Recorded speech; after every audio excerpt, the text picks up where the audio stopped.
হঠাৎ একদিন রাস্তায় এক বৃদ্ধের সাথে এক যুবকের দেখা। যুবক একটুখানি অগ্রসর হয়ে সম্বোধন করে বিনয়ের সাথে বৃদ্ধকে জিজ্ঞেস করলেন, স্যার, আমাকে চিনতে পারছেন? উত্তরে বৃদ্ধ লোক বললেন, না বাবা, আমি তোমাকে চিনতে পারছি না।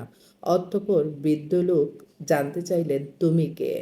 তারপর যুবক বলল, আমি একসময় আপনার ছাত্র ছিলাম।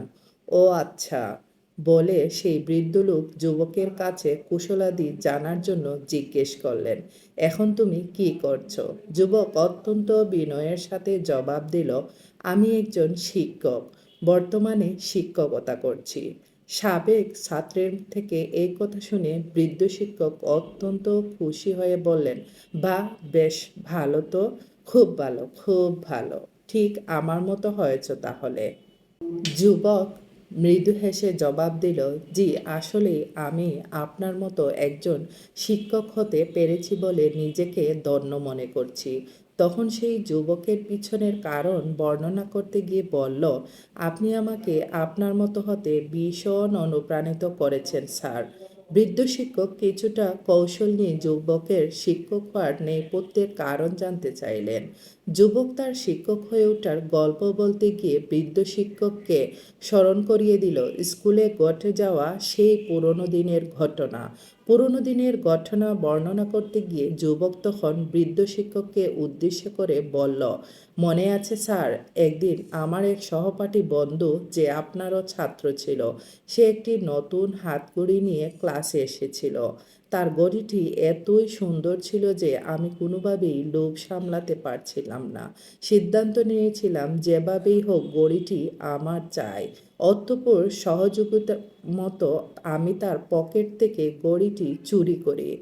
কিছুক্ষণ পরে আমার সেই বন্ধু তার ঘড়ির অনুপস্থিতি লক্ষ্য করে এবং অবিলম্বে আমাদের স্যার অর্থাৎ আপনার কাছে অভিযোগ করে। তার এই অভিযোগ শুনে আপনি ক্লাসের উদ্দেশ্যে বলেছিলেন, আজ ক্লাস চলাকালীন সময়ে এই ছাত্রের ঘড়ি চুরি হয়েছে, যে চুরি করে থাকো ঘড়িটি ফিরিয়ে দাও। আপনার নির্দেশ শুনে আমি ঘড়িটি ফিরে দিতে পারিনি, কারণ ঘড়িটি ছিল আমার কাছে খুবই লোভনীয়। তাছাড়া আমরা খুব গরিব ছিলাম, এমন ঘড়ি ক্রয় করার সামর্থ্য আমাদের ছিল না। তারপর আপনি দরজা বন্ধ করে সবাইকে বেঞ্চ থেকে উঠিয়ে দাঁড়িয়ে ক্লাসরুমের দরজা বন্ধ করে দিয়ে ক্লাসরুমের ফ্লোরের মধ্যে একটি গোলাকার বৃত্ত তৈরি করতে বললেন এবং সবাইকে চোখ বন্ধ করার নির্দেশনা দিলেন। অতঃপর ঘড়ি উদ্ধার না হওয়া পর্যন্ত আপনি পর্যায়ক্রমে আমাদের সবার পকেট খুঁজতে লাগলেন। আমরা সবাই আপনার নির্দেশনা মোতাবেক নীরবে দাঁড়িয়ে রইলাম। এক এক করে পকেট চেক করতে গিয়ে একটা সময় আপনি যখন আমার পকেটে হাত দিয়ে ঘড়িটি খুঁজে পেলেন, তখন ভয়ে লজ্জায় আমার শরীর কাঁপছিল। কিন্তু সেই মুহূর্তে ঘড়িটি আমার পকেটে পাবার পরও আপনি কিছু বলেননি এবং শেষ পর্যন্ত সবার পকেটই চেক করেছিলেন। সবশেষে আপনি সবাইকে বললেন, ঘড়ি পাওয়া গেছে, এবার তোমরা সবাই চোখ খুলতে পারো। ঘড়িটি পাবার পর আমার সেই বন্ধুটি আপনার কাছে জানতে চেয়েছিল ঘড়িটি কার পকেটে পাওয়া গিয়েছিল, কিন্তু আপনি তাকে বলেছিলেন ঘড়িটি কার পকেটে পাওয়া গিয়েছে তা গুরুত্বপূর্ণ নয়, তোমার ঘড়ি পাওয়া গেছে সেটাই গুরুত্বপূর্ণ।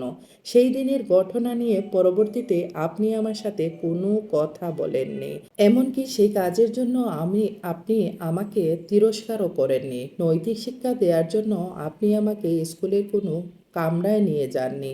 সেই ঘটনা ছিল আমার জীবনের সবচেয়ে লজ্জাজনক দিন। অথচ আপনি অত্যন্ত বুদ্ধিমত্তার সাথে কৌশল অবলম্বন করে চুরি হওয়া ঘড়িটি উদ্ধার করলেন এবং আমার মর্যাদা চিরতরে রক্ষা করলেন।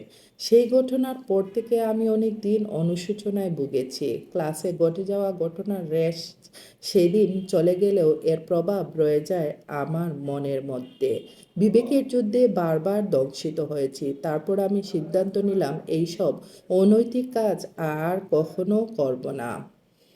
একজন ভালো মানুষ হব, একজন শিক্ষক হব, সত্যিকার অর্থে মানুষ গড়ার কারিগর হব। আপনার কাছ থেকে সেদিন আমি স্পষ্টভাবে বার্তা পেয়েছিলাম প্রকৃতভাবে কী ধরনের একজন শিক্ষাবিদ হওয়া উচিত। অপমান ছাড়াও মানুষকে সংশোধন করা যায়, সেটি আপনার কাছ থেকে শিখেছি। আপনার উদারতা এবং মহানুভবতা আজ আমাকে শিক্ষকের মর্যাদায় আসীন করেছে। সাবেক ছাত্রের কথাগুলো শুনতে শুনতে বৃদ্ধ শিক্ষকের চোখে জল গড়িয়ে পড়ল। চোখের জল মুছতে মুছতে মৃদু হেসে শিক্ষক বললেন, হ্যাঁ, সেই ঘটনা আমার দিব্যি মনে আছে, কিন্তু আমি তোমাকে মনে রাখিনি, কারণ সেই সময় শুধু তোমাদের নয়, আমারও চোখ বন্ধ ছিল। তারপর শিক্ষক দীর্ঘশ্বাস ত্যাগ করে বললেন, তুমি বলো বাবা, কোনো শিক্ষক কি সন্তানতুল্য ছাত্রদের চোরের বেশে দেখতে পারেন? শিক্ষক চায় তার ছাত্রদের বীরের বেশে দেখে গর্ববোধ করতে। মানুষকে অপমান না করেও সংশোধন করার অসাধারণ শিক্ষা আমরা এই গল্প থেকেই শিখতে পারলাম।